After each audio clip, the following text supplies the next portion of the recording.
Robert had to cancel out at the last minute because his wife went into labor. So I'm reading his testimony. Some people do anything to get out of it. They're building the labor movement, come on. Robert is a transitional employee, as was the prior speaker. He says, I enjoy being a letter carrier. Carrying the mail, you become a part of the fabric of the community. After delivering Christmas gifts on the coldest, darkest nights to investing in summer lemonade stands, the Postal Service is just that, a service, and one that I am glad I can perform. I just hope they start hiring soon. As a 3-year TE, transitional employee, my position is filled with the stress of uncertainty. Will I be rehired at the end of my contract? Will I be transferred without notice to a station across town or to a different city altogether? Will my hours decrease? Will I be unable to afford health insurance? Will my time on this route be too long and I am disciplined or let go? The life of the TE is one without a net, one filled with stress, doubt, and worry. So you ask, why stay on the job? Mail carriers are a unique brand of people. We can smile through 6 hours of cold and wet. We enjoy the service we provide and seeing the lives we touch. This pride and joy in carrying is not confined to career employees. TEs are not hoping for the moon, but just a chance for the stability in a career we already proved we are capable of, and to fill the vacant routes we already carry. 3 years is a horribly long time to interview.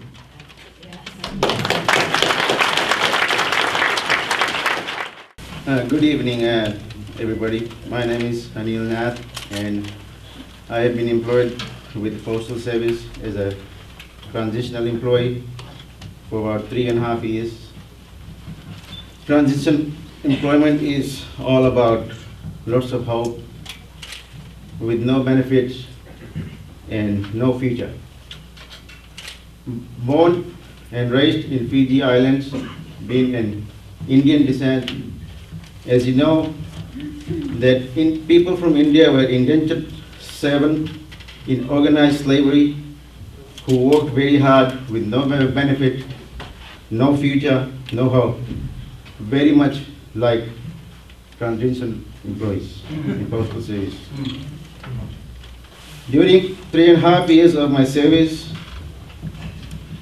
I have worked very hard in very extreme conditions of weather, been bounced around like a ping pong from station to station. And there have been situations that I was injured at work while still getting treatment. Postal Service tried to fire me. Thank goodness that I do have one benefit, that I belong to the Union of Letter Carriers, that not only got my job back, but they got my job back in days, so my thanks to them. And I hope Postal Service appreciate the hard work of transitional employees and keep the 6 days of delivery service so that people like us still have jobs, who not only support their family, people like me, I support my children and their college education. And my thanks. And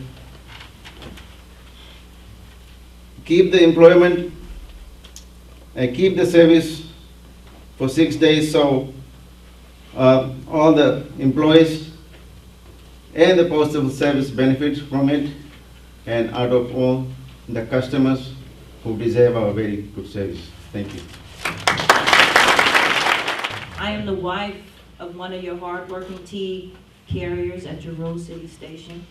He has been working faithfully for the past 3 years. No time off, no benefits, and afraid to call in sick for fear of being terminated. So I have been diligent in keeping him in good health so that we can continue to pay our bills.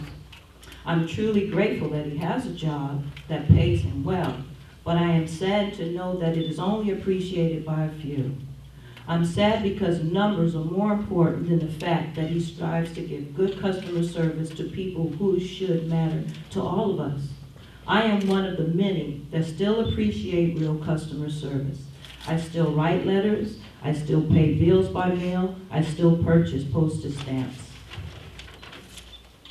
I encourage my friends to do the same. Mail carriers are one of the few services that so far cannot be automated. They work hard, and it is a disgrace to their families that it is unappreciated by those who sit behind a desk and a computer. Maybe they view this work as menial or valueless. Why not try to do something to help others? There is so much value in that. Maybe they can learn something. Thanks so much for hearing my voice.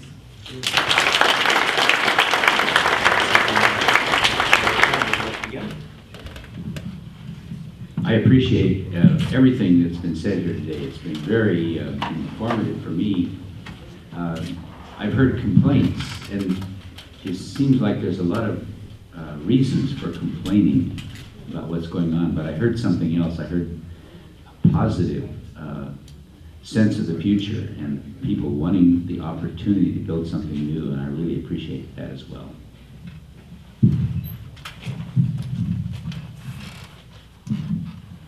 Yeah, I want to thank everyone for coming out and being part of my education on this issue. What I heard was disturbing. It angered me.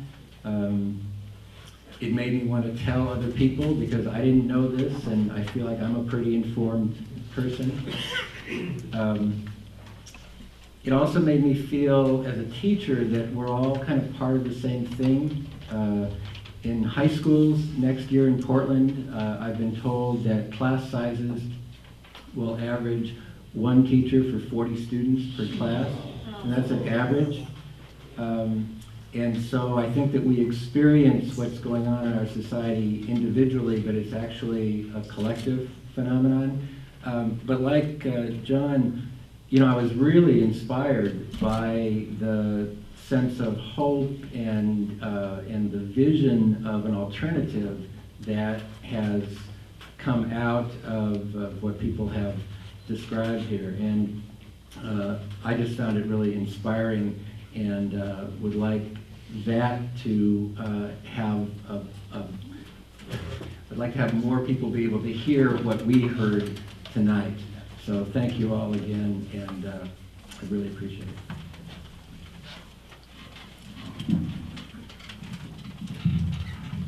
I too want to express my appreciation for all the compelling testimonies, especially from the family members, because I just want to let you know that we see your family members in their job as Postal Service as part of our community. Being part of our community, it's like that woven thread. We see our neighbors moving in and out, some to foreclosure, some to gentrification. But when we see our community members moving out of our community, and in my house, for example, being identified as a vacant route, what does that say to me as a citizen, a community member, and to my family? The question I was going to ask before we closed was, there were some great ideas, hopes and dreams expressed at the end. Where's management? To hear these wonderful thoughts and ideas, to hear the stories of what it is creating for these dedicated, committed, and individuals of integrity who provide the services on a daily basis, especially to those workers who don't have health care. I just want to leave you with this message. I heard you, I'm there with you, I support you, and I love you.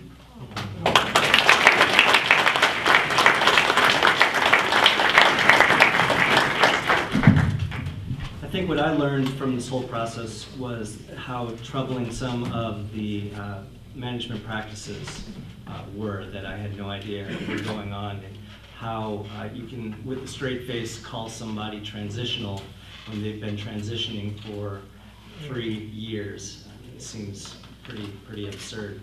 But what I also saw was what Bill alluded to, was that sense of hope, that we were not here to just complain, but we have some great ideas for the future.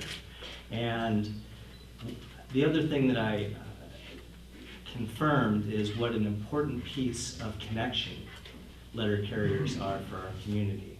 So I just wanted to say that I learned so much tonight. I thank you all for your testimony, and I want you to know that we're with you. And I'm very sincere when I make that statement. Thank you.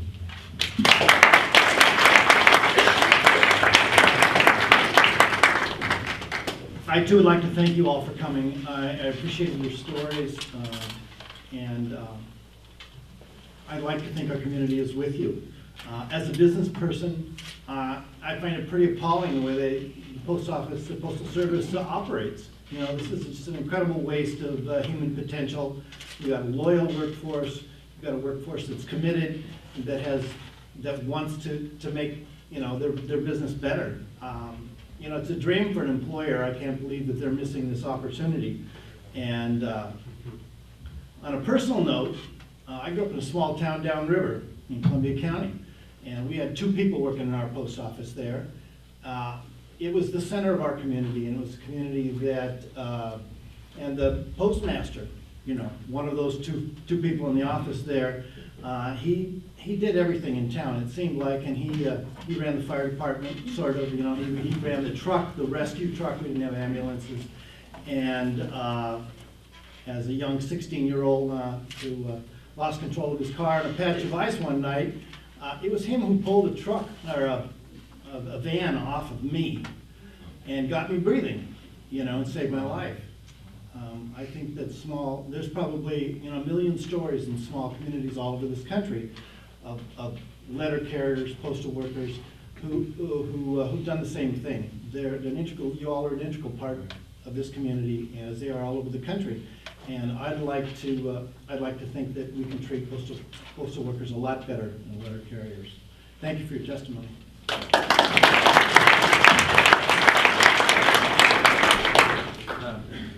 Of course, I get to go last, so a lot of the things I would say have already been said, but thank you all again for coming up, coming here tonight.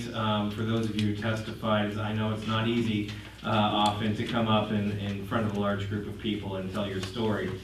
The things that I learned tonight, I mean, it's disturbing me to hear the difference between, you know, the polls that show that American people have such high trust in the post office and consider it such a public good, but at the same time, there's people who are in decision-making positions at the top, or, you know, congressional actions in the past, that are seeing this as just another agency to try to shrink to the size that they can drown it in a bathtub, right. And then maybe somebody else will pick up the place and make profits off of what is a public good.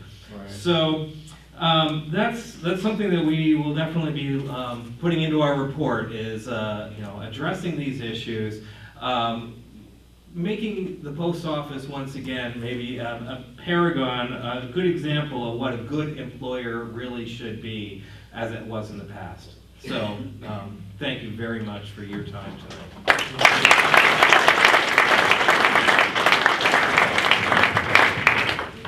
So my task now is to read to you the recommendations that we deliberated upon and agreed upon. And I will read those, and then shortly thereafter we will have Margaret Butler and Jim Cook come back up to close and make a call to action.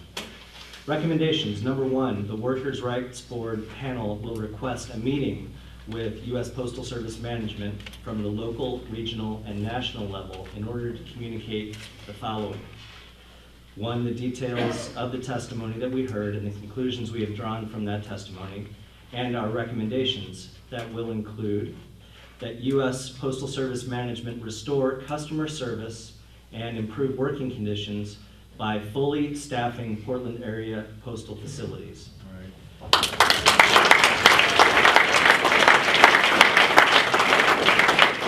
And do that through the hiring of career letter carriers and clerks and other measures designed to improve service. Yeah. We also would like to convey to management that we were very troubled by the lack of public input in the closure of branches. And that really jumped out at us, that has to change. If we're getting 7 days notice in the community on a branch closure, that just can't stand anymore. And so we want to have much more public participation in the process there.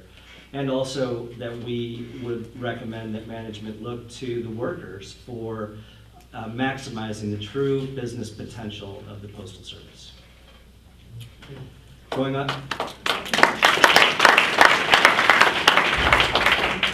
Additionally, the Workers' Rights Board will write letters to the U.S. congressional delegation from the Portland area and to the President of the United States in order to communicate our conclusions. Number 3, the Workers' Rights Board will issue a report from this hearing. And number 4, the Workers' Rights Board will distribute our report and recommendations to the local media, local elected officials, and the community to help educate the public about the crisis facing the Postal Service and to encourage public support for the U.S. Postal Service and community dialogue with postal management, the postal unions, and Congress about local and national solutions to this crisis.